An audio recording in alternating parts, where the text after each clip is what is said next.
One major contribution to the partition of Poland was its weak political structure, which was outdated and failed to modernize. The Polish government lacked an official army, administration, and revenues. It was incredibly decentralized, and local monarchs, or landlords, gained an overwhelming amount of power. This enabled them to avoid taxation. Another flaw of Poland's political structure was the fact that its Diet was corrupt and only represented lords. One policy followed by the Diet was the Liberum veto, which declared that all decisions reached must be unanimous. This made it near impossible for the government to get anything done. On top of these key factors of governmental weakness, Poland was politically divided and very difficult to unify.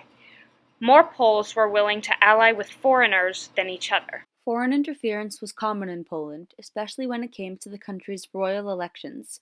The election of 1733 led to a war in Europe known as the War of Polish Succession, in which during these years, 2 Polish kings were German.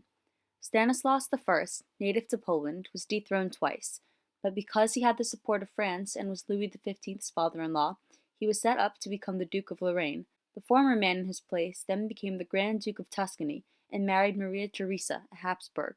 Foreign intervention in Poland eventually became unstoppable.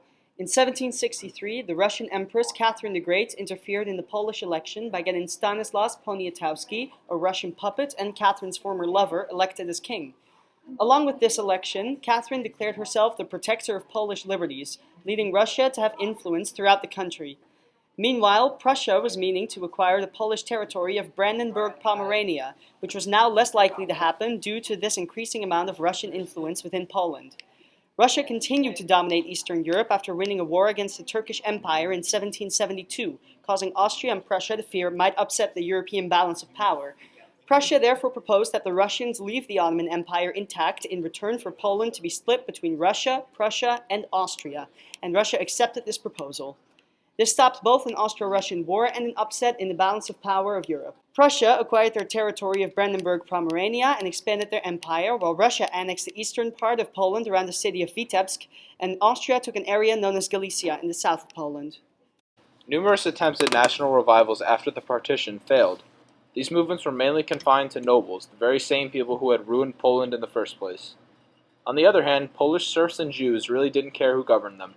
Whether it was a Pole, a German, or a Russian in power, their lives would remain essentially the same and overall pretty terrible. These attempts at national revivals were not only doomed due to a lack of internal support, but also because Poland was surrounded by powerful nations who, for obvious reasons, did everything in their power to put down anything resembling a Polish national revival.